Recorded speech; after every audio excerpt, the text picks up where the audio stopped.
welcome back to another stimulating episode of Prop Talk from the PMG with myself, Chris Call, and Mikey Trudel. Hey, how's it going? How's it going, pal? Good. Yeah, today we're really excited because we have Ellen Freund in the room. How are you, Ellen? I'm doing well, thank you. Good to see you. Yeah. So, how's life? Yeah. We'll just go deep straight up. Yeah. I think as for almost everyone who holds a local 44 card, it's a changeable world out there. Yes, right? At all times. Yeah, it's tough. It's tough. So, are you currently working? I am not. I'm currently doing a little side gig in product placement. Mm-hmm. You know, my 48 years in the business, I've made a lot of friends and helped a lot of people out. Working for 30 years ago, Yes, 30 yes. years ago, I got Tara Walls a job at MGM in their product division, and she has roped me into helping out at her product placement company. Oh, cool. So it's been saving the bank account anyway. Yeah, well. And it's been keeping you busy, probably your mental, right? It's good. It's good. It's a little bit. It's a little hard to adjust to because it's a bit like a sales job, Right. which is not at all my forte, except for selling directors on props. Yeah, exactly. I was going to say, Not that's really. definitely part But of those it. are things that somehow I believe in more than donuts and beer. Yeah. That's fair. Wait, I mean, come on, donuts and beer. You have to sell donuts and beer. I mean, everybody Dunkin' wants Donuts and is. beer. I'm from New England. Dunkin' Donuts is Yeah. in my blood. And their coffee is still like bar none. I'm Yeah, sorry. yeah, I mean, it is. I hate to be a coffee Yeah. snob, but it's definitely good stuff. Can I send this back to Yeah. Yeah, would you? Yeah, see that? We're plugging you right I here and know. now. Whatever beer it is that you sell, it's great. It actually is really good. The beer is good. Okay. Excellent. I believe in the products. Yeah. But, So, I mean, but you normally work all the time, right? well, I've had a pretty great career, I'd say. Looking at your resume is insane. And, you know, it goes... In the beginning, when we used to sit with the Hollywood Reporter in the listings with all my friends, and we'd sit around the table and we'd push the hardline telephone across the table, Right. cold calling Yeah. production companies Right. to see if God. they needed a prop master or a sound man or Yeah. whoever was at the table. And there wasn't, you know, there were rough times then. Sure. But then as my name became known, and as really what's important is who you have met. Right. And who calls you back. And granted, there's many empty promises in our world. Oh, yeah. I'll never do Yeah. another movie without you. Right. Oh, yeah. Never believe that one. But there was a large stretch of time where I didn't have to make the calls. And Right. that's a And beautiful thing. It is a beautiful thing. We kind of take it for granted. I'm the same way. It was like I never wasn't working unless I chose not to, which was never, or if there was a strike or the pandemic or whatever. And so now it's just weird Yeah. to like not know that there's always work somewhere coming down the line. It's funny because I've been keeping an audio. I kept a written journal when I was in my 20s, and then when I hit my 30s, I started doing an audio journal where I just had a tape recorder in my car. So I have all these tapes that I've been listening to lately that are like 29 and 30 years old of me in my car, like getting up to go to work. Oh, really? On a show, you know, and like talking about stuff, you know, for days on end, for months and months and years on the tape. And it's like being there and reliving all of that. And it's just talking about the industry and about, you know, everything that happens on the set. And What a great idea. I know it's been amazing because you could hear in my voice, like, I'm still there. You know, you could relate to that person that's 30 years younger, but you could see the wisdom you've acquired over the years and how much you just kind of calm down a little bit more as you get older and don't take everything to heart. But it's been pretty amazing, you know, throwback in time to be in that space of where you were 30 years ago, you know, getting up every morning to go to a show and talking about, you know, and again, my point was that even as the show was progressing, whatever I was talking about, there was another one in the horizon. Right. You know, and it's like, okay, I'm going to do this. I've been talking to this person. This might be my next show, and it's pretty amazing. And now it's not like that. You know, it's a little unnerving. We were talking about this right before we started about, you know, the state of the industry. Yeah, I think so many things have changed not only in the state of the industry, but also as let me say, my father was a film editor. My father worked. His first job was for John Ford. Wow. He was an assistant editor. Amazing. And I think he was an apprentice at that point. And one of his jobs was to look through all the dailies of just scenic shots in Ireland. Oh. And, Wow. you know, and Yeah. and make notes. And then he became an assistant editor, and he left Paramount to go work at Desilu on Isle right. of Lucy. Nice. Oh, wow. And he had this amazing career, but eventually he left movies after not getting along with Dalton Trumbo. He decided he didn't want to do movies anymore and moved to commercials. But he was kind of X'd out of the market in his late 60s because everyone was so young, Right. and he was considered old. So he stopped getting work, and he Yeah. ended up retiring quite early. I see. And I think that the correlation now is that the people, what he used to say is, everyone who used to hire me is now either retired Right. or dead. Yeah. Or Yeah. they've moved on to a position where they don't do the hiring anymore. Right. Because they're an executive somewhere or Yeah. running a company. And I think that is also what has happened for me personally. Yep, I hear you. Is that the producers I knew who used to hire me and the directors Yep. aren't necessarily working anymore. Yeah.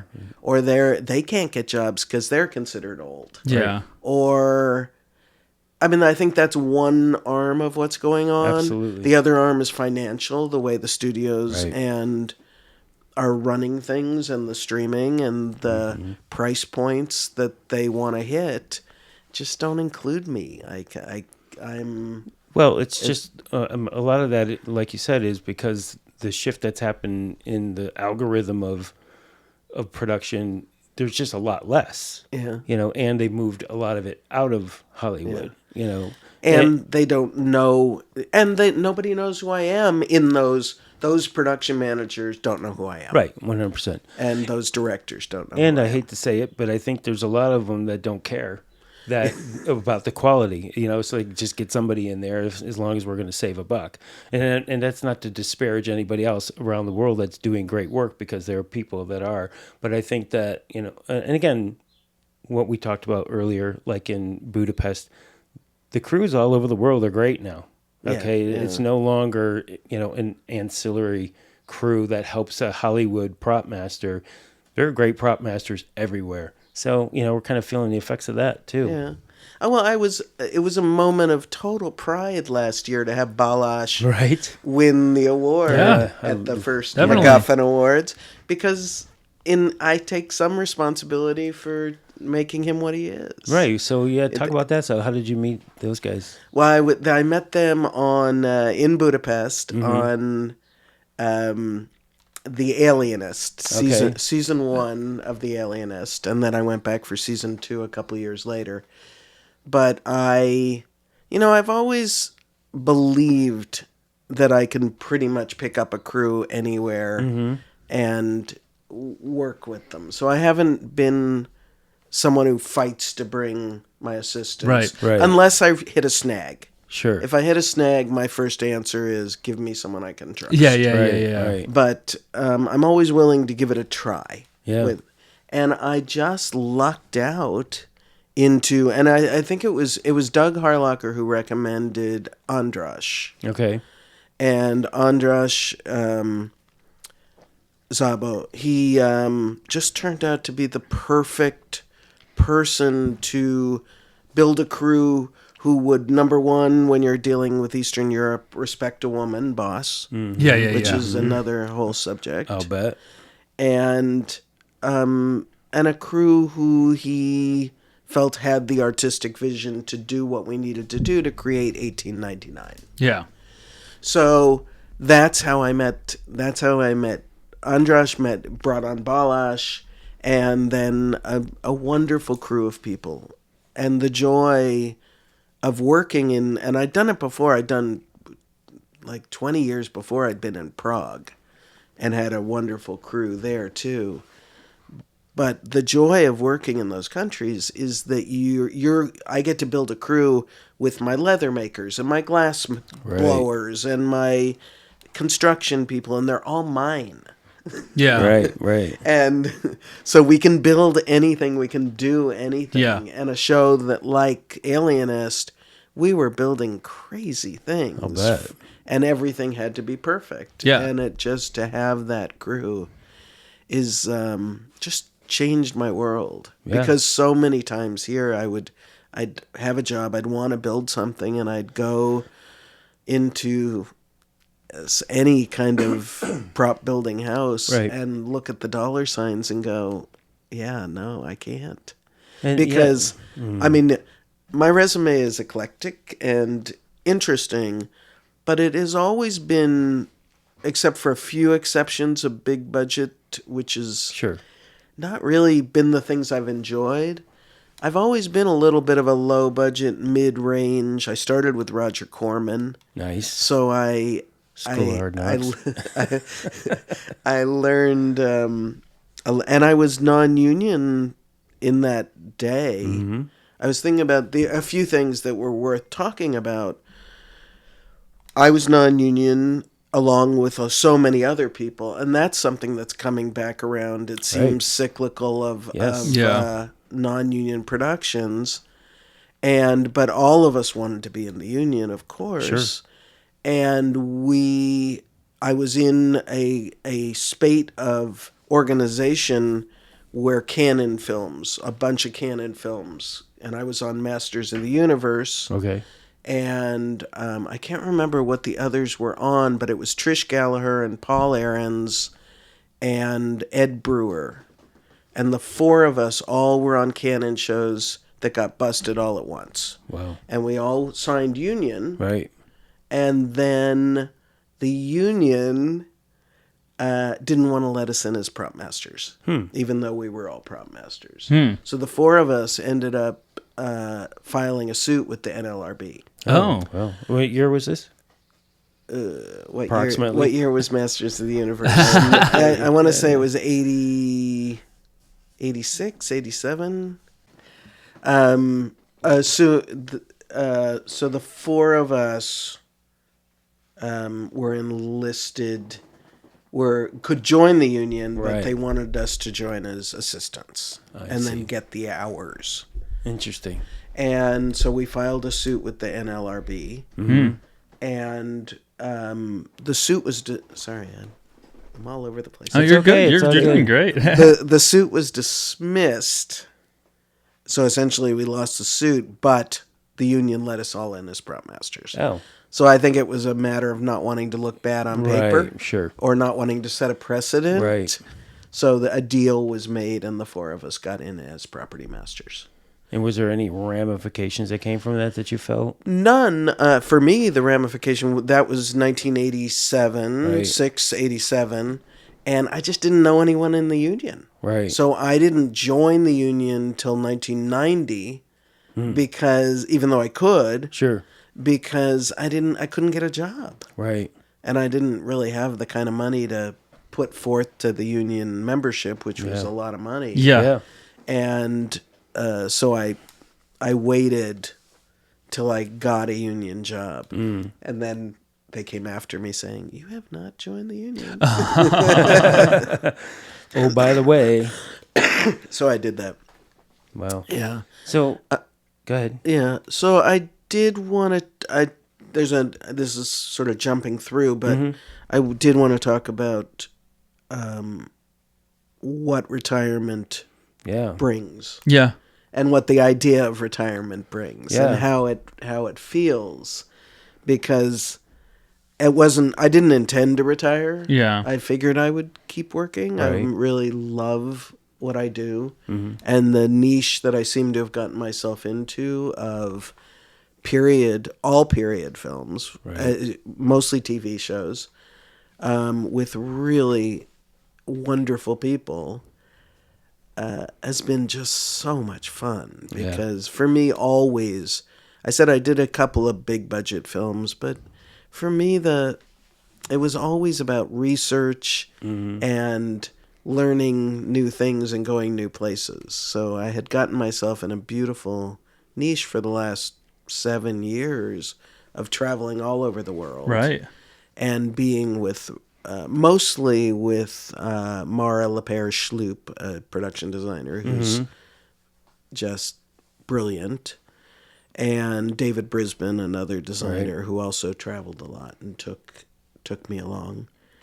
And so that I was really enjoying what I was doing. Sure. And then all of a sudden, after the last interview with the vampire in Prague, which was the end of 2023, all of a sudden there was just nothing. Yeah. Yeah. No calls, no anything. And there was a switch in the practice of hiring, Right. so that I was getting calls from Budapest saying, "Hey, I'm up for this show."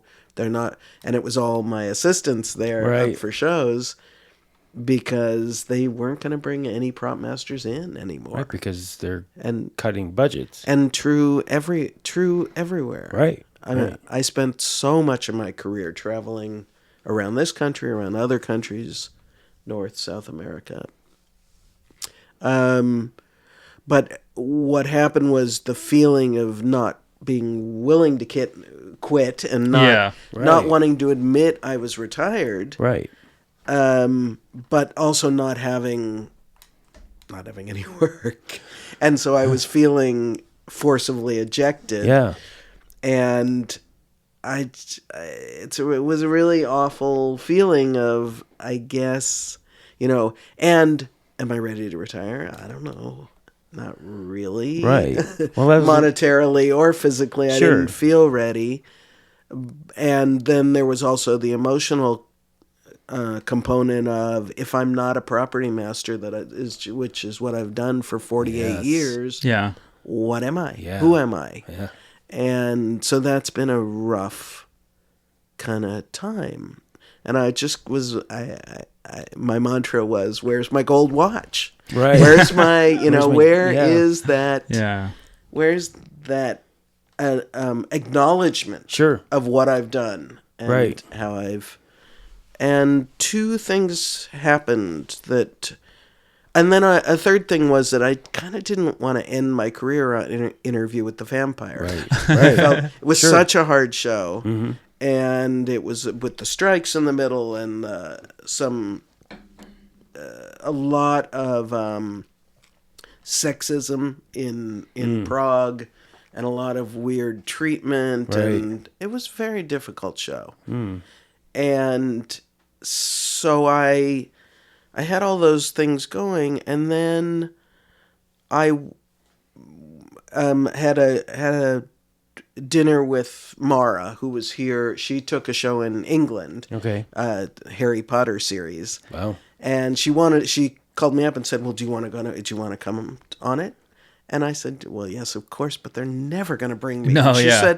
She said, "Oh, well, yeah, sure they will." And I said, "I don't think so." And 2 days later, she called me up and she said, "They say absolutely not, never." And then when she was here for a publicity event for Interview with the Vampire, I got together with her and I said, "I think I'm retired. I near as I can tell, I seem to be retired." And she said, "Well, if someone wanted you to consult, would you do that?" Right. And I said, "Well, yeah, of course." And she said, "I have been battling for the last 3 months to get you on this show." She said, I've been That's trying still the to Harry get Potter them. one? Or, yeah. She said, "I've been trying to get them to bring you because I'm not because I need your expertise. I need Right. what you do, and that's not what This I is have. a UK show, so yeah. So they don't have the same It's not- layout as we do. It's not. Well, This it's is kind of. Right. Is it the UK system that she's working I under? think it's the UK system, and it's. I think it's not denigrating to the prop team, Right. And I hate to. I mean, maybe I shouldn't be even. We've talked about it. Yeah. But it's more about that I'm in tune with her. Mm-hmm. Sure. I understand the period that course. she looks at, and I love to create things. Right. So that's why she really wanted to bring me. And just the fact that she cared, and she said, well, so that I told them that I was going to see you and I was going to, see if you'd be interested in coming to consult. Right. And I said, well, absolutely, but they're going to say no. So you're still waiting to hear. So I'm still waiting to hear. Okay. But what happened is that night I went home and I thought, that's my fucking gold watch. Right. Just being appreciated enough Yeah. Nice. to be loved Sure. enough to be invited. Right. Yeah. Even though I knew it would never happen. Yeah. And I don't, so I'm not disappointed. I Right. mean, Yeah. I would have loved it to happen. Yeah, of but- course. And it still But- might. doubtful, but I'm being hopeful for but you. thank you. But that's really changed things. And then the other thing that happened that kind of has sealed my willingness to accept retirement, besides hearing everyone's stories about how shows are going these days, Right. and how people are being treated and disrespected, and how little people care about the props, and it's become so much more of a battle. And it was always a battle, Right. but it seems so much worse now that when I hear these things, I think, retirement sounds kind of good. Sure. Maybe I can do, I Yeah. can paint, I can whatever. Right, I can right. do something else. And when I put together my submission for the MacGuffin Awards for Interview with the Vampire, it was a lot of work, but Yeah. it was a year of my life. And when you think about a full year of your life, to look at it in the submission, and I had some help from a graphic designer who I've worked with Nice. Oh, good. through that the helps. whole through my whole career. He was my first teacher, my first day of art school at Art Center. Oh, Wow. And it wow. was his Oh, first so day of teaching. You went to the art center. I did. Very nice. And it was his first day of teaching, and he is a graphic designer, and I've enlisted him over 48 years Wow. to be my graphic designer for not before there were show graphic Yeah, designers. exactly. yeah. Hello. And anyway, he helped me, and when I saw the submission finished, I looked at it and I thought, okay, I did a great job. Right. I worked really hard, and this shows my growth as it shows what I became in my 48 years of doing this job. And that was the other thing that said, okay, Right. I guess I can accept the idea of retirement. Sure. Because it's I did it. I don't need to do another Right. show. Well, I mean, it's a process. Retirement, seriously. Well, I mean- don't know. I've never done it before. Well, exactly. That's my whole point. It's like for me, as I was getting, before the pandemic, I was like, I'm starting to get that feeling that, I'm not really into this as much anymore. I've been doing it for me, it was 30 years, and it's like, maybe I should start thinking about retirement, and then in my mind, it's like, okay, well, you just retire and then that's it. And then the pandemic came and we were off for a long time. And then I went back to work. And then the strike came and I was off for a long time and then I actually retired in the middle of the strike so I could get my IEP money out and put it into an IRA and then go back to work is what my plan was to do. But then I realized that, man, you can't just step off the cliff when you're retired. You have to have a plan. I mean, and that's kind of where it all started coming home to me. It's like, and then like what you're saying, when we do what we've done for so long, it's so intense and it's so involved and it's so focused, and all of a sudden you pull that rug out and you're just sitting there in your house. It's like, my God, what am I going to do now? Or, it's hardcore. But I'm a little different in that I feel like, God, I've finally gotten really good at this. Right. Yeah. I don't, Isn't that what? I mean, I was pretty bad. I mean, ask some of my assistants in the early days. You mean bad to deal with? Well, you're guessing. Yeah. You're guessing 100%. all the time. And now I know. Yeah, I know. Pretty much I know. I don't have to guess anymore. Right. And It's second so I nature. finally got good at it, and now, yeah. Well, I mean, so I get it, and it's great that you're like coming to terms with it. But if something came down the road, you would bite at it, depending on what this project is. It would depend what it was. Right. Yeah. It would depend what it was. Yeah. Because again, just like you said, you don't want to end on your terms a little bit you more. do, but if you can. I think what I'm doing is making my own terms. Right. Yeah. Yeah. That's You're a smart adjusting way. your Yeah, I terms. like I that. love I that. don't Yeah. know. I love that. I mean, I'd be thrilled to teach. Uh-huh. I would be. I'm always happy to help and mentor, and I Right. do. I'm the product placement thing. I'm at least reaching out to people. Yeah. Right. You're going to Boston. You need Dunkin' Donuts. I'm yours. Nice. So I'm sure we'll be doing a lot of that. Exactly. so it is. But that's It is that's what good. it is. And then plus, when I was thinking about this, and I was thinking about all the things I've taken with me, Mm-hmm. and the main beauty of this job is learning new things. Right. Okay, now you know all about stamp collecting. Right. Or now That's you the know, best. whatever. Right. And I just love that. Yeah. I've always loved that. And I was making a list of all the people who have been my help and my guides through this.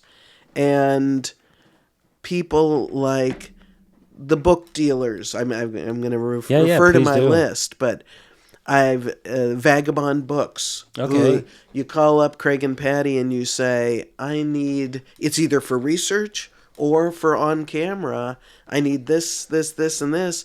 And they pull together boxes of books for Right. you of everything you might need.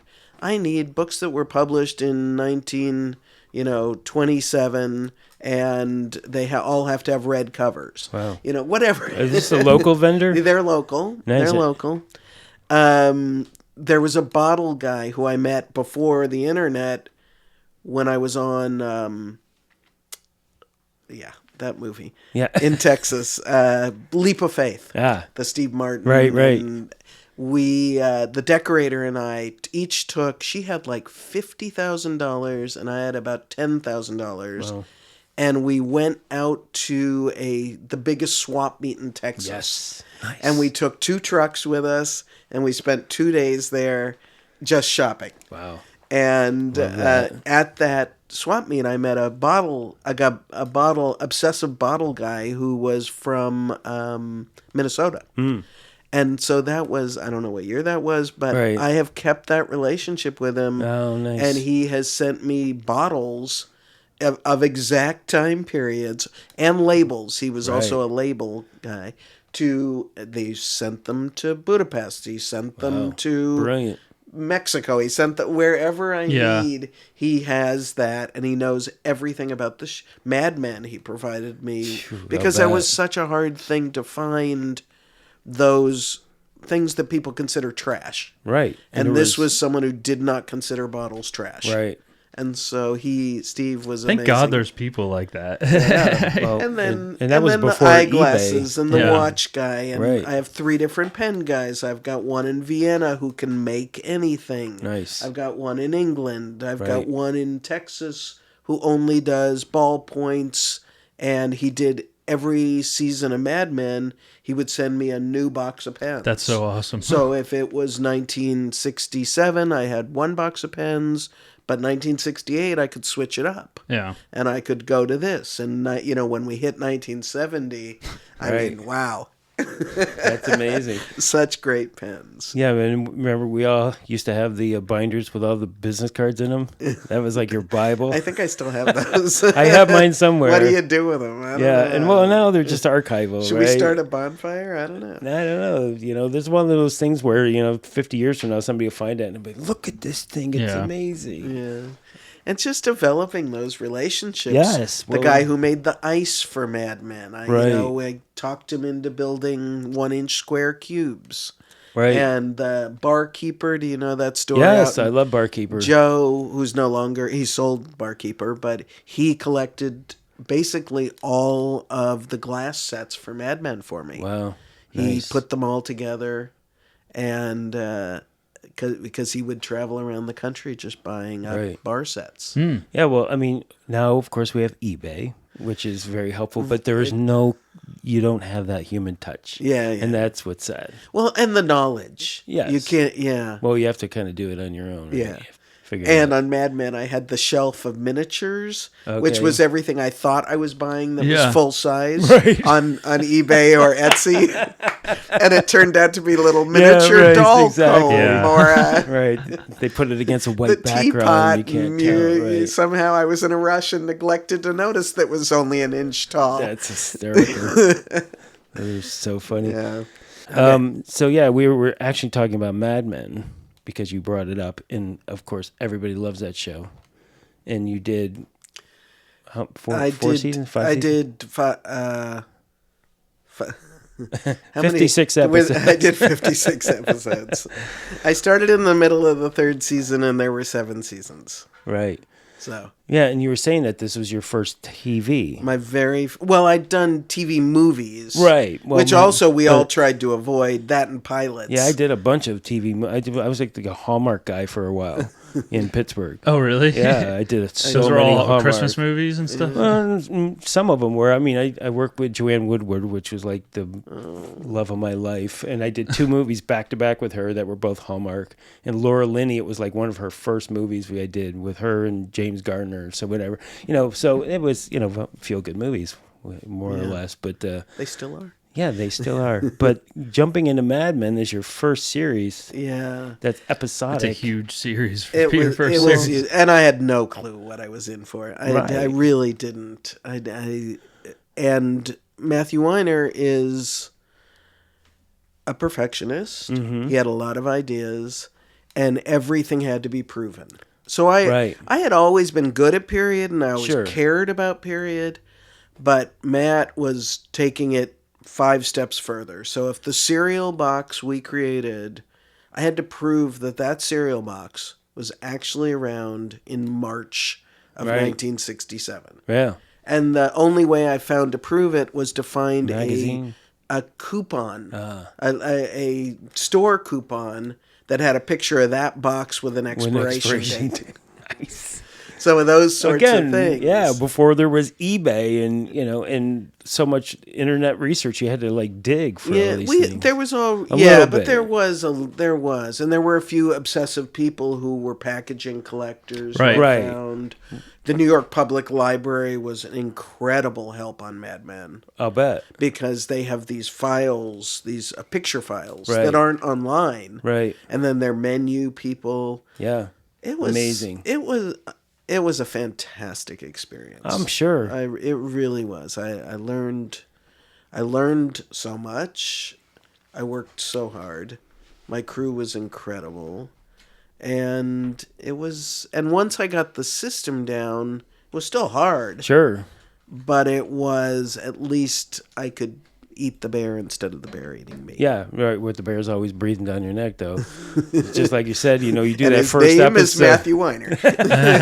Yeah, well, for me, it's concept draft. It's like, oh my god, it's like like you say, you just get the thing up and you get it running, and it's day 1 of shooting. You're like, okay, I got this. A couple things going to roll in the middle of the week, but we got it under control. And then like you say, you go back to your office, and there's the next draft sitting there, and you got a concept meeting in 15 minutes. And like, all of a sudden, you have to create a canned ham they can open. Like Exactly. in 1970. right, but also like you're saying now too, you get to a point when you've been doing it for so long, it's like second nature. You know what you have to do. You know the key things that you have to get in the works and get rolling, True enough. Right. But True enough. But it does, yeah. It those relationships that were developed on that. Also, the other beauty of that show for me, and I guess it's the beauty of TV that I just had never experienced. I loved sitting in on those concept meetings and hear the casting discussions, right. or hear just so many things that I never was privy to, Right. because I wasn't in those meetings on features. Yes. So, as much as I missed, and I still miss on TV, I miss the beginning, middle, and end of telling a story Right. with a movie. Right. I love that. I loved that I used to be able to have the whole movie on the truck on day one. Wow. And Yeah. when we used to get enough prep time, Sure. and you had a script that didn't change. Right. So you could get the movie on the truck, and then you could bat any balls that came in. Right. But that doesn't happen on TV.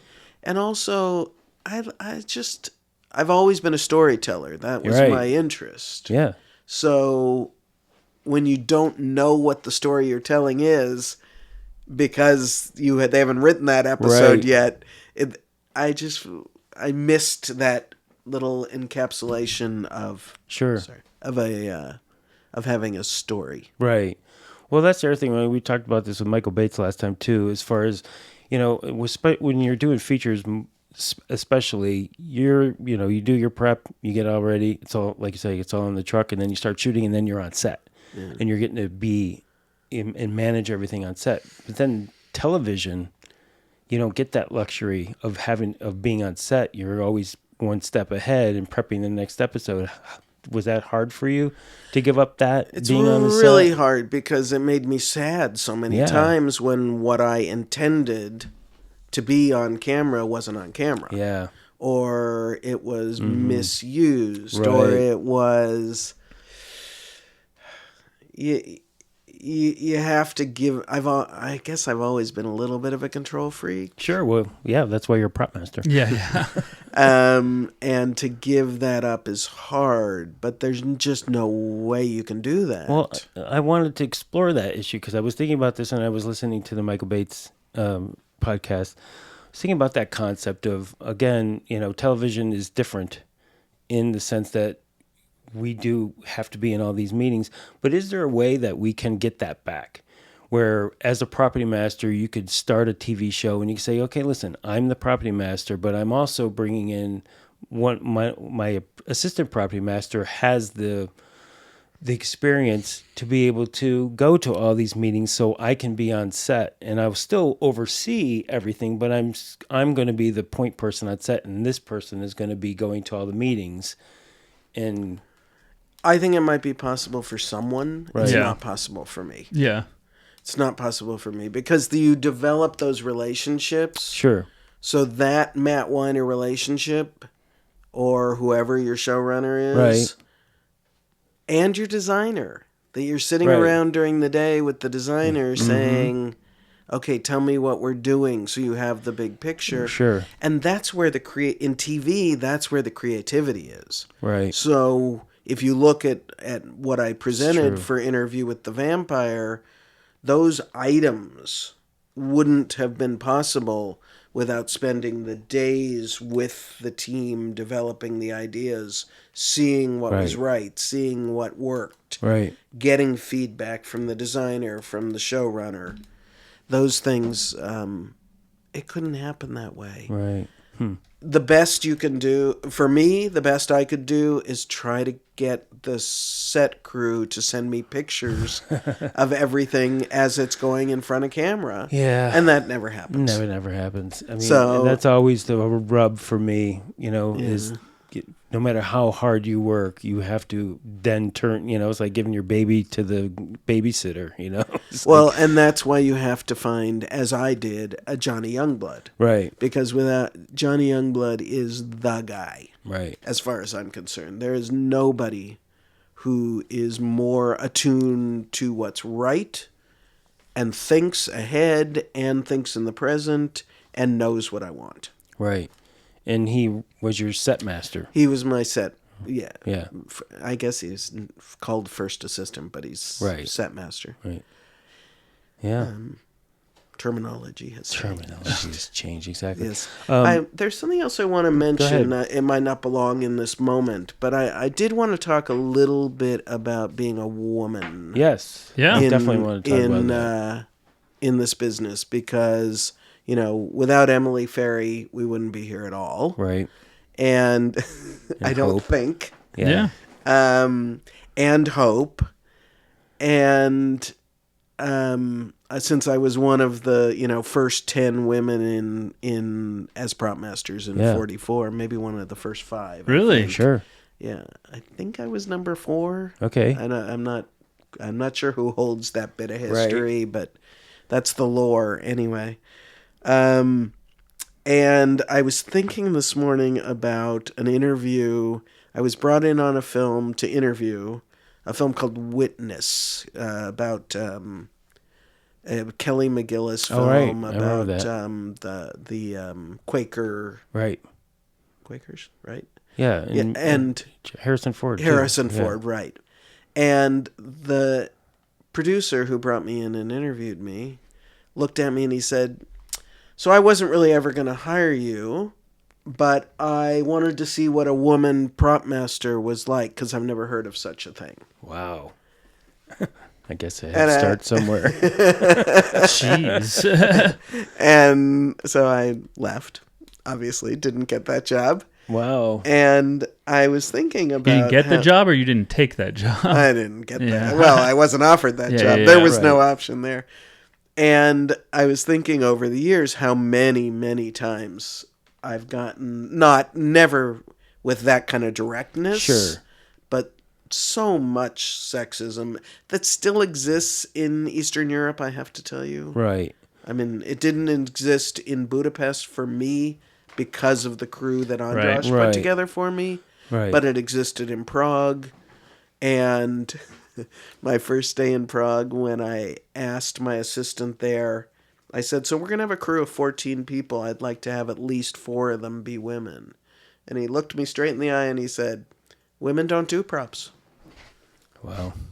And this was a while ago. 2 years ago. 2 years ago. Yeah, no, Good not a God. while ago. A year and a half? Jesus. 2 years? What is it? Yeah. 2023. That was my full year of 2023, was battling off more sexism. And I just, and now there's so many women and so many strong women and so many talented women. Some of the best. And I don't know that they think about it. I don't know that they think about that history really. Sure.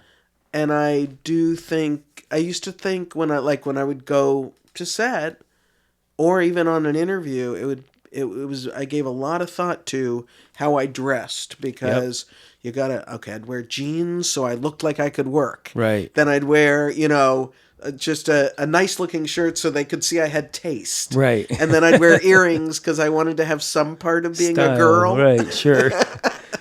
So my question to you would be, what is your advice for women today? Because I'm sure there are still women who are having to face that at some level. Oh, wow. I don't know that I have any advice, because I honestly, I don't know if they're facing it, except for in Eastern Europe. Sure. Or maybe Western Europe too. I think the UK, I probably shouldn't say that, but I hear rumor that there still is some ill treatment of women. Right. Well, and again, I think that probably, and again, I'm a dude, so what do I know? But it seems like there's probably a level of that still here, but they've done so much respect in the workplace training that they know what not to say and what to say, so there's that, so I would guess, what I would say, based on like my experience with dealing with like UPMs or whatever, who I just feel are jerks, or if you're not going to get the job, it's probably better that you don't anyway, because there's other work out there. Well, not as much anymore, but yeah. you might have to bite the bullet now. But it's like if you don't get the job because somebody doesn't want to hire you because you're a woman, then you probably don't want to work with that person anyway. That is probably true. Oh, well, yes. I think that's definitely true. But as far as handling it when it comes into your face, I'm not sure what that advice is, except do what Emily Ferry would do. Yeah, I was just thinking. Which would be your own powerful self. 100%, right? I just think that's... She just turns it back on him. And hope. Yeah. Hope is the same. Yep. Just be strong. Trish is the same. Yep. Strong. Yeah, you have to be. I mean, I guess maybe we all learned that. And then, although when we've had the PMG women's group, you hear, you still hear that women aren't getting what men are getting. Right. You mean pay-wise? Pay-wise, opportunity-wise, yeah. One other person that has to be mentioned because without her, props would be a much sadder field is Diana Burton. Right, right. Diana is has set a standard that is unmatched, really. Yeah. She's amazing. I was lucky enough to have her as my match on 3 different shows I did in New York. Right. Really? And match, I was out to dinner. Who needed me when you had Diana there? Yeah. Right? Yeah, and she had to talk about a patriarch, in New York, as far as property masters go. So yeah, she's and dealing with a male industry. Yeah, also exactly. She's amazing. Yeah. I still want to get your origin story. Oh yeah, I was just thinking that. I was like, how did you even get into props? That, if it wasn't for women, like you had to have had a mindset for it. Well, since I didn't even realize I had 2 set decorating credits until I looked at this IMDb. Right. God, I was a terrible set decorator. How did I get in? Boy. Where were you born? Let's go way back. West Hollywood. Oh, nice. My father threatened to cut off my education if I did film. Really? Because he knew what you were facing. Because he knew what I was in for. Because it was too erratic. It was too insecure. Sure. I went to art school. I really wanted to be a painter. Okay. And my folks also wouldn't let me go to the art school I wanted to go to because it was more of a craft-oriented school. Which school was that? California College of Arts and Crafts in Oakland. All right. I mean, I could have been happy as a potter, I think. Sure. Throwing pots is therapeutic. But I ended up at Art Center because my father had a lot of friends in advertising. I see. Because his career had taken him down to commercials. Down. I'm not saying down. He loved it. But did he go to the Art Center too? No, he did not. He went to USC Film School. Okay. Graduated in 1949, I think. Okay. So did you go to the Art Center for painting? No. I started in advertising. Okay. And then I realized that as an advertising student, and then I ended up switching into film, much to my parents' dismay. Mm-hmm. But that I could take, as a film student, I could take as many painting classes as I wanted, and they would just go, "Ah, she's just a film student. She didn't." Right. So I sort of bought myself freedom of my painting. Sure. Because I wasn't in the painting department. Right. So I didn't have the rigidity of that, and I was just doing films. And there were wonderful film teachers. The head of the department, I'm afraid, didn't really love me that much. He invented the Pillsbury Doughboy. Oh, wow. And he invented the Doughboy? He invented the Doughboy. That's a great school. And my student film was a Graham Greene short story about a man who takes his wife to a porn film in Thailand that he turns out to be in when he was a younger man. And That's funny. so Feel good piece. I was told my student film was worse than a low grade porno film. Oh no. So I didn't fit the mold. I see. never fit the mold. But in that time, I met people, and the first person was Steve DeJarnett. And Steve DeJarnett directed Miracle Mile, which I did not work on, and Cherry 2000. And he was doing a short film at that point, shooting in Pasadena, and I became part of the crew. Nice. So I think I got an art director credit, even though I'd never really been on a film set except to visit. Right. And I had no clue what I was doing. But None of us did. so that was the beginning. And then those, also when I was still at Art Center, is when I met people from, maybe through Steve DeJarnett actually, I met people at Roger Corman. Wow. And I became part of that group. The art director who did all of the movies at the beginning lived on a bus in the Hammond Lumber in Venice, which was Roger Corman's studio. Mm-hmm. And then Jim Cameron was the art director then, but production designer of a bunch of those movies. And I did a little bit of like carpentry work on those. But mostly I was doing the lowest of the low budget films that he would buy that were half made and just add sex and violence. You were doing art department under James Cameron's production design crew, though? Yes. That's right. And you were doing ultra low budget on a Corman film? There's a lot to unpack there. Wow. I mean, was that like $15? Yeah. Yeah, I mean, he wouldn't have a clue who I was, but I only met him a couple times. I was just handling a sander on, a spaceship. He doesn't have a clue that for prop masters that have worked for him for 4 years are. So I think that's something. Yeah, so that is my origin, and that just spread out into other non-union films, some with the Corman art director. How'd you get the I just felt bug? Sorry? How'd you get the property bug? I guess my first few jobs, when am I credited on Handgun? There's one called Early. I don't see that. I have 2 set decorating credits. And what's my first Graduation Day and The Initiation are both horror movies. Right. And then Masters of the Universe. On the Line. And Cherry 2000. Okay, so what's missing there is a movie called Handgun in Texas in 1981. Wow. And it was kind of a crazy movie. But I was hired by Lily Kilvert, was the production designer. Okay. I was hired as the set decorator, I guess. But as I said, I was a terrible set decorator because I always loved the small stuff. Right. And also, I was so young. I mean, when I started, when I was at Art Center, I was 17. Wow. So when I started my career, I was maybe 19. Oh. Right.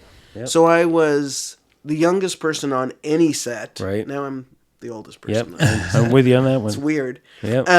But so I did that movie, and it wasn't.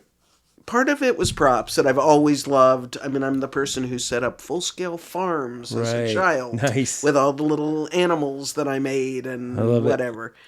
I loved all little things and scenes and putting together whole characters. Right. And all of that was always Storytelling. part of me. Yeah. And the other thing was going on a set, which I discovered on the first short film. It was like going to summer camp. It was like, what a great party. Yeah. This is so much fun. Look Yeah. at all these cool people. Right. Yeah. And I couldn't believe they paid me. to be there with all those people. And then at that point, and then you go out for drinks afterwards. Yeah. Right. Like, Exactly. what? You never, who wants to go home? Right. I'm having too much fun. Until the lack of sleep kicks in. Yeah. Yeah. And in the 80s, the drugs. Yeah. Also, but, Right. So I started, I guess, as a set tech. Well, I started as an art director at Corman, Right. doing these really low budget. Sure. Then I moved That's how to you cut your teeth. Then I moved to set decorating, Yeah. and then I moved to props because it really just was where I belonged. Sure. It was so, and I don't know. I guess it was, but I'm not sure I actually knew what props was. Right. I have it on here too. Yeah. I'm not sure. You know, it was also a time when we all did everything. Right. Exactly. So it wasn't. Effects It and- wasn't. I mean, the initiation. I had a prop master credit. On the line was the one in Mexico with the production designer from Corman, and then Masters of the Universe was the first big. Real, like. That was the first real Yeah. big movie I ever did. Right. So that was the first one where you were like, I'm a prop master, yes. Well, where I wasn't doing everything yeah. Right. and just helping out everyone else. It was one, and I remember I hired a guy who's now an art director, who to be actually there's something wrong with this. Cherry 2000 was before Masters of the Universe. Yeah, And they get on it this, wrong all it's the not. time. So it was on Cherry 2000, and that was the first movie where I was really a prop master, where I had a 40-foot truck, Right. Yeah. where I had to be in charge of all the weapons, where I had to build weapons, where so many things I had to do. And I hired, my assistant was a guy named Peter Bork, who's now an art director. I know Peter Bork. Yeah, I've worked with him. Lovely guy. Yeah. And I hired him because people said he really knew what he was doing, and I knew I had no clue what I was doing. But on like the first day of rehearsal, they're like, "Where are the director's chairs?" And I looked at Peter. Are we in charge of director's chairs? Are they even on the truck? No, we had to go out and get the director's Oh my chairs God, because that's- we had no idea we were in charge of director's chairs. Wow. So That's funny. The things we learn on the fly as a property master. It's too. How about weapons? Did you have any experience with weapons before that? Well, no, not really. No, I mean, no, none. But luckily, I had a weapons department Yeah, who that's was good. Chuck Russo. Oh Do yeah, you I remember Chuck. Yeah, good Chuck guy. and his father. Nice. I can't remember his father's name, but Chuck was a young guy Yeah. and really, he just took me under his wing and Nice. taught me everything. And Yeah, those So guys we- are all the best. yeah, so it was, and we were in the middle of nowhere in Nevada for that whole show. Yike. It was crazy. Yeah, no doubt. Well, I can't let you get away without talking about The Quick and the Dead because I am a geek of that movie. I love that movie so much. So how was it work with Sam Raimi? Well, amazing. I love Sam. I did that and Drag Me to Hell, Right. which is really a highlight for Yeah, me also. I just can't say enough good things about Sam, about being on his crew, Right. about the way he works. That was Patrizia von Brandenstein, Right. production designer, who I did, I don't know, maybe 5 or 6 movies Okay. with. Yep. And she was amazing. Yeah, Just she an is. amazing visionary, and I learned so much from her. And then to have Sam and Patrizia, which could have been Oil and Water, Sure. but somehow was such a Well, beautiful. they're both visionaries, like you said, Yeah. It was right? such a beautiful combo. Yeah, I mean, because every frame of that movie was beautiful. Yeah, It was so stylized. I mean, and it that was really, really great. And the weapons on that Yeah. also, we built them all, and so I was involved in the design. And honestly, don't tell Hope, I hate guns. Oh, really? I hate guns. Yeah. I really do. And as Chris Ubik used to say when we did, because she was my assistant on Quick and the Dead, Right. and we would categorize them into cute guns and icky guns on every show we did. That's funny.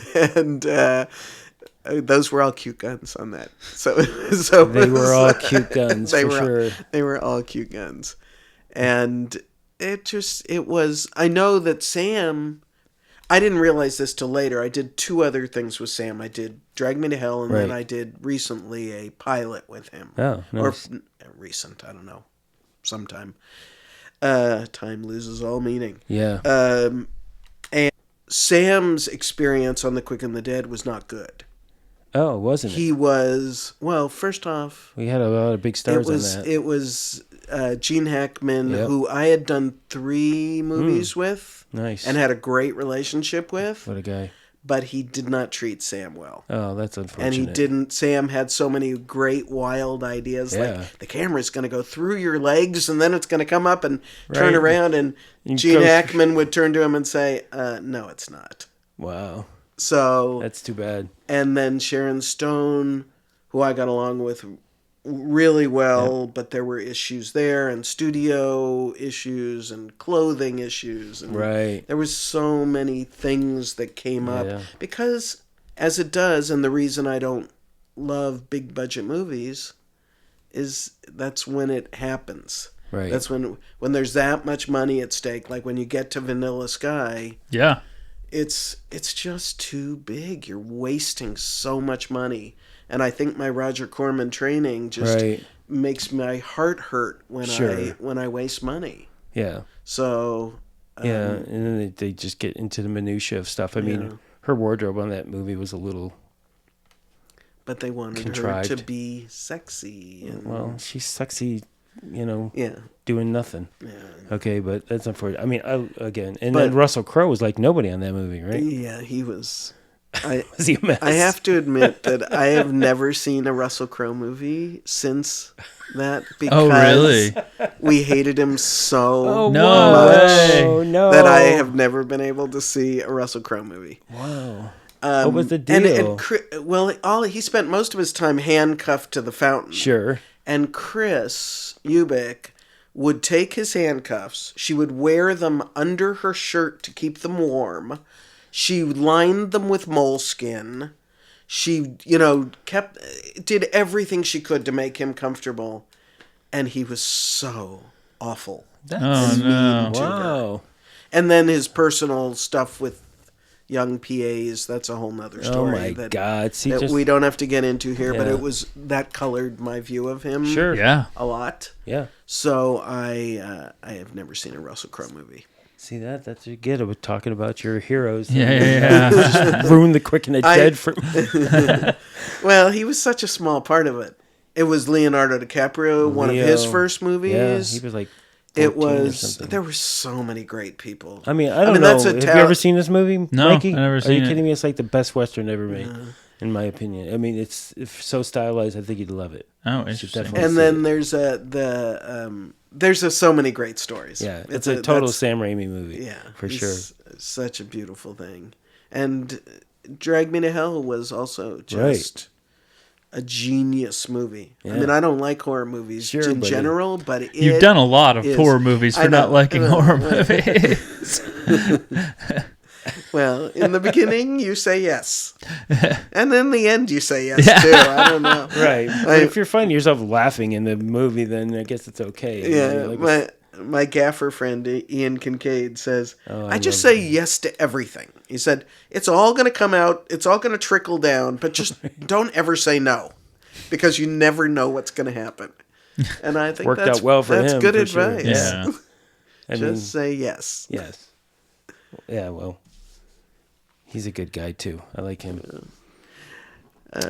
So, what else do we have? Oh, Night at the Museum. I wanted to ask you about Yeah, that, definitely. too. That must have been a fun show to work on. That was really fun. That was my Canadian. I was living in Canada. It was during a strike here. I had moved. For various personal reasons, I had ended up living in Vancouver, Oh, really? and I became a member of the union there. Really? And but I had never done a show there. And then when there was a writer's strike here, which was 2017, that one? no 2003. Okay. I think 2003. I think it was writers. Or it might have been like a double strike. Anyway, there was no work here. And I had made a friend up there who was a production assistant, like supervisor. Yeah. And I called her up and I said, "So, there's no work here. I'm thinking about working up there. What do you think?" And she said, "Send your resume to these two places." And I sent my resume to James Chinland. I don't know if you know who he is. A really Batman, the new Batmans, and he's amazing. Wow. But he was doing a Robin Williams movie there called The Final Cut, which nobody saw. Nope. But another good movie. I have a lot of movies that people never saw for various reasons. Final Cut, Operation Finale, Danny Collins. Movies that I think are great movies. Yeah. But they, for whatever reason, marketing or Yeah. audience. I have a couple of those movies. You know, the one I did with Gene Hackman and Paul Newman and Susan Sarandon. That they had the review. It was a great movie, but the review said geezer love. So who wants to see that? Yeah. I guess was the idea, but it was a really good movie. Anyway, I ended up in Canada on that movie, Final Cut, Right. Robin Williams movie. And from there, I did a few, 3 or 4, 5, Right. Night 6 at the museum. movies. Night at the Museum, the Twilight, New Moon. Are We There Yet? Oh, yeah. I mean, a bunch of movies. More kids' movies. So you got out of horror and you're like, let's do children's movies. Sisterhood now. of the Traveling Pants. Oh, yeah. I think that was all broken by coming back to do All the King's Men in New Orleans. That was brought me back to the States sort of pretty much full time. Did you ever do many movies here in town, or was it always moving around? I never did movies in town until I tried to move out of town. I moved to Whidbey Island in Washington because I thought, I don't have to live in Los Angeles because you're never in Los Angeles. I'm never in Los Angeles. And all of a sudden, every show I got was in Los Angeles. Isn't that always the case? And in those days, I still believe this to be true. It may not be true anymore.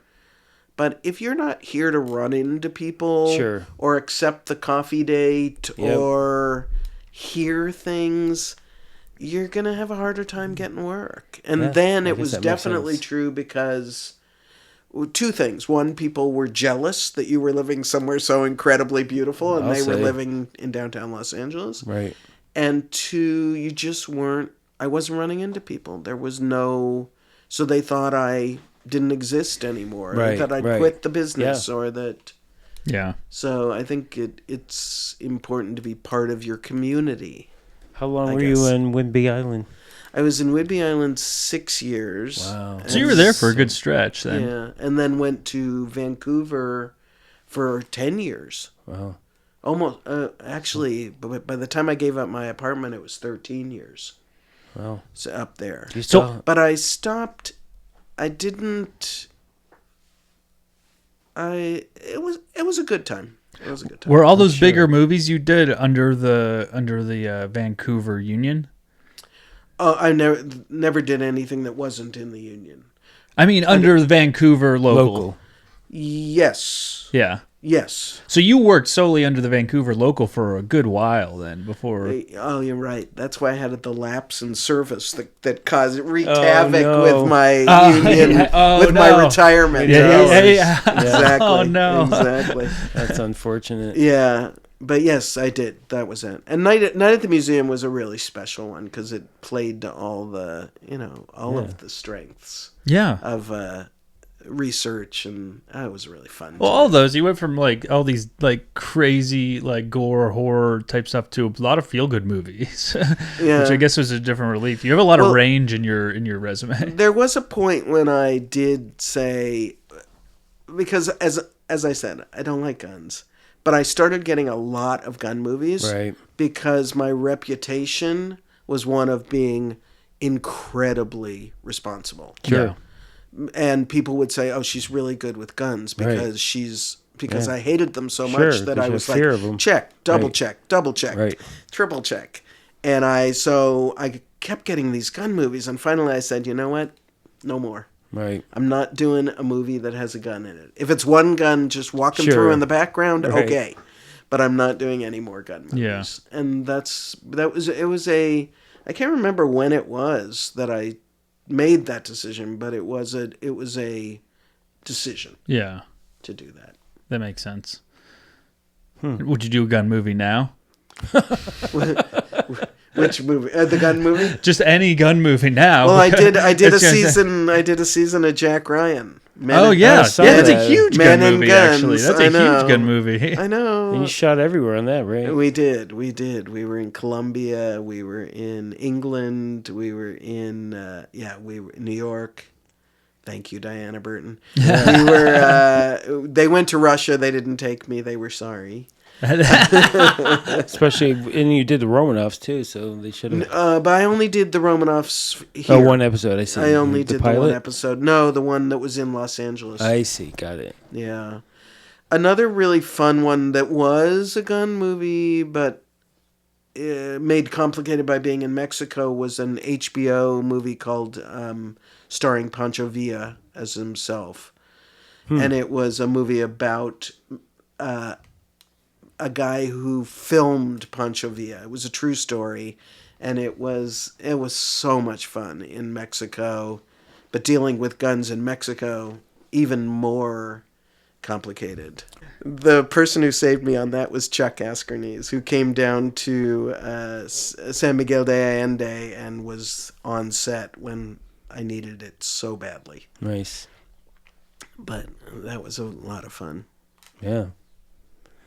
So you will do gun movies if you have to. Yeah. So yeah, I mean, if there's a pending- But they were history. It Sure. was history. Yeah, so I was going to say. A So, lot of food. It was and old cameras, history for hire. Nice. Really, Pam and Jim really came through on that one. As they because always do. We had a bunch of old cameras and camera gear, and it was Bruce Beresford, who is a nice. prince among men. Also, He must be old. Was it a conscious? I think I did something with him like 30 years ago. It- Yeah, well, there you go. I know. Okay. I mean, who are you talking to? I don't know what to say to that. Was it a conscious decision to like? It looks like you didn't work a TV show till Mad Men. Then after Mad Men, you almost solely did TV shows. It's just how it happened. It's just how it happened. Yeah, You weren't just- seeking that out. Or I mean, I anything. think that was a time in the industry where the good stuff was happening. Sure. And still is, I think, happening on TV. Well, right. Yeah, Like it's you a- said before, I mean, back in the early days, we thought of TV as like sitcoms, and they were really cheesy and awful. And then like Mad Men was a turning point for was like, okay, this is That's true. feature quality television. It's like doing a 10-hour movie. Yeah, and actually, it was also who I just happened to hook up with on Right. that. I mean, I did a few, really.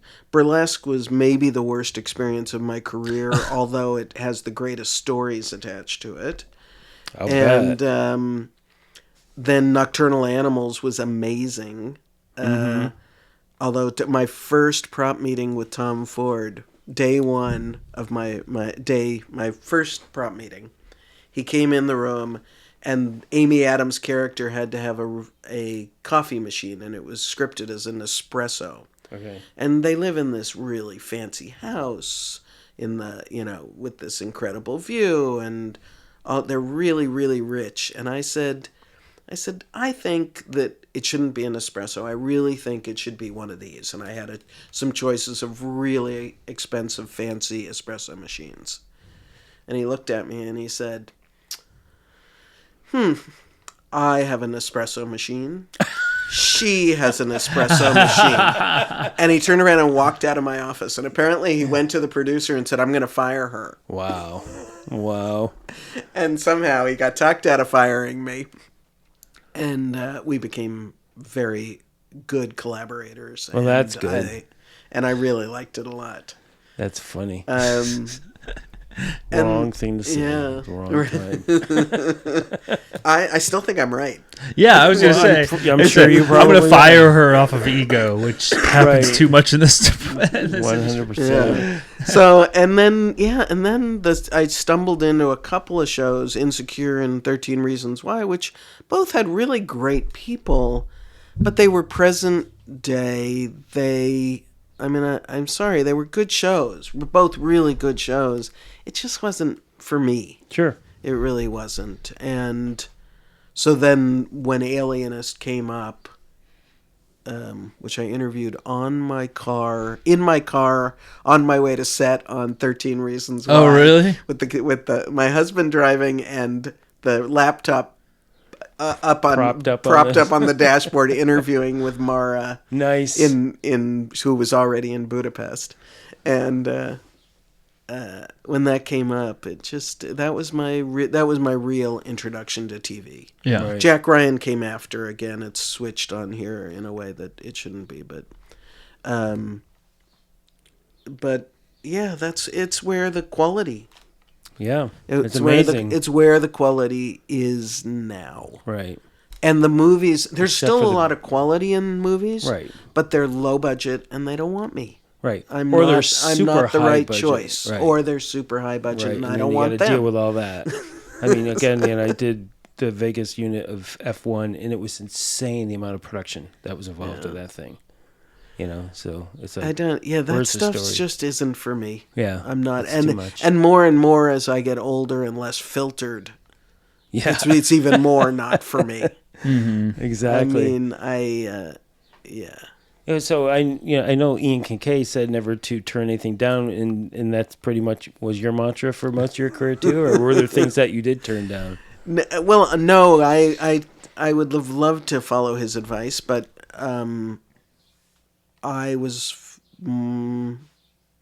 I always considered, well, for instance, I turned down Barton Fink because I had already committed to Don't Tell Mom the Babysitter's Dead. Oh, do you regret that? Do I regret that? I truly regret that. Because you didn't get any other Coen Brothers movies. Exactly. And it was early. Yeah. But I had committed to. I was loyal. Well, but there's something to say for that. Okay. Maybe, because although people aren't loyal back. Honestly, I know, but they still expect it of you. Okay, so then we go. Let's return to Ian and Right, say Yeah, yes. yeah. Right. Well, but sometimes things don't work out. But Yeah. but yes, I've only left one show once, and I regretted it that I left it for something else, just because. Well, this hadn't started yet. I still could have said no. Oh, I see. I could have not done it. But anyway, that's not me. You know what? Of all the Coen Brothers movies, Barton Fink was my least favorite anyway. So Yeah. Okay. right. It was the down the road ramifications Yes, of of never course. getting called back Right. by Nancy Hagen Yeah. Right. and Dennis Gassner. Yeah. That was the I relationship see. Right. I trashed by saying no Right. after interviewing. I see. Oh, right, because you were offered it. Yeah. Yeah. I hear you. That's unfortunate, but what are you going to do? Yeah, your resume still speaks numbers. It's really good. So, what's your experience like working with female directors? Is that like, do you find it? More now in TV. Mm-hmm. I had some early on, which were like Pet Sematary, Okay. Mary Lambert. It was hard for women then. Yeah. It was really hard for women. It was hard for women directors. There was another on a TV movie in Mexico, but very few. Betty Thomas, who I just did I think it was like a pilot or something, and I loved her style. All of these women, they were strong. Yeah, it had to be, right? But it was not easy for them. Now that women are valued as, well, at least as numbers, to be part of it, I'm having much better experiences. Yeah. Yeah. I find that Because I think it's not as hard for them. They're there. Sure. And they've gotten training. The women, a lot of times, they had to make their own training. And, well, yeah. I feel like they've had to work harder, so they're more much dialed harder. in. I mean, for me, for episodic TV, most of my favorite directors are women Yeah. in episodic TV, and especially like you ever work with Claire Scanlon? She's so amazing. Sounds familiar, actually. Yeah, she's incredible. She just like shows up and she like sends people out her blocking drawings and everything, and she thanks her crew at the end of the day, and she's just really amazing. Yeah. Jennifer Getzinger was on Mad Men as doing script when we started, and she became a director. She's great. Yeah. Yeah, there's a bunch of them. I had some good ones. On Interview with a Vampire, we had an Australian director who was lovely, Emma Freeman. Nice. Yeah, I mean, and just in general, I like the show I'm on now. Most of the art department are women. I'm like part of. I think there's 3 guys in the whole art department, which is great because there's nobody ever in the restroom. So I have that, but it's just such a better vibe to me. I mean, there's like, I don't know, I can't quite put my finger on it, but Happy to see the balance shift. Yeah, for sure. I mean, it's not necessarily so much on set that way still, but in the art department, there's it's good. Yeah. But what do we miss? I don't I know. don't know. I think there's so many things we could talk about. But yeah, you didn't ask your question. Your final question that you always ask is that there's anything that you haven't worked on that you wish you would have, or Barton, except I think we other covered than that. I mean, I guess Barton Fink. right. Well, They're the Coen brothers. Genre Well, you've done every genre, right? You didn't do sci-fi. Have you done sci-fi? Well, for James Cameron, for when he was at Roger Corman. Okay. So not really sci-fi. I don't think. But your jam is historic. My jam is really history. It is true. Yeah. Yeah. Period. Yeah. Funny, there were so many shows that in my younger days, it was me and Doug Fox, and we, for some reason, it was always Doug Fox who I would lose jobs I wanted to. Right. And I'm sure I was somebody's losing their jobs to me. And Yeah. It was. That's funny. It's funny how that now happened. But you know what? It's a career. Yeah. And a good one. To me it looks really erratic, but every item there has a story. Well, I mean, that's when you okay. say erratic, it's not really erratic. You're just multi-talented. You're able to you didn't get pigeonholed into one genre, and you were able to excel in a lot of different genres. So I think that's great. I mean, I love that fact that you've done all kinds of different things. Thank you. So, thank you. Excellent. And I hope you get another show. Yeah. Soon. Get to go to know. UK. Yeah. I don't know. I'm on your corner there. We'll see. All right. Well, thank you so much for coming out. Or that my painting career takes off. Yeah, And your exactly. painting career, Yeah. always that, for sure. Well, that's one of the things I want to do. I want to try to get together like a gallery show of prop masters art, because there's a lot of us that do art. It sounds like That'd it. be fun, right? So Interesting. stay tuned. All right, Yeah. Mikey. A fundraiser for the PMG. There Yeah, you go. yeah, A that's not fundraiser a for bad the idea. PMG. I love that. Thanks for coming in today. Oh, thanks for Yeah, having me. absolutely. Yeah, I appreciate it. I know you come a long way. So Yes, all the way in San Pedro. exactly. Thanks so much. Yeah. Thank you to everybody out there tuning into another episode of Prop Talk, the official podcast of the Property Masters Guild, brought to you by real working and retired prop masters. If this is your first time listening, please make sure to like, subscribe, and comment wherever you're hearing this. If you want to know more information on the Property Masters Guild or have any questions for us here at Prop Talk, make sure you go over to propertymastersguild.org. We're also on Instagram @_the PMG and all other socials. So just look for the Property Masters Guild. We have an award show coming up. So you can find all the information for that on the website. Make sure you get your tickets soon. They should be going on sale pretty soon. Until next time.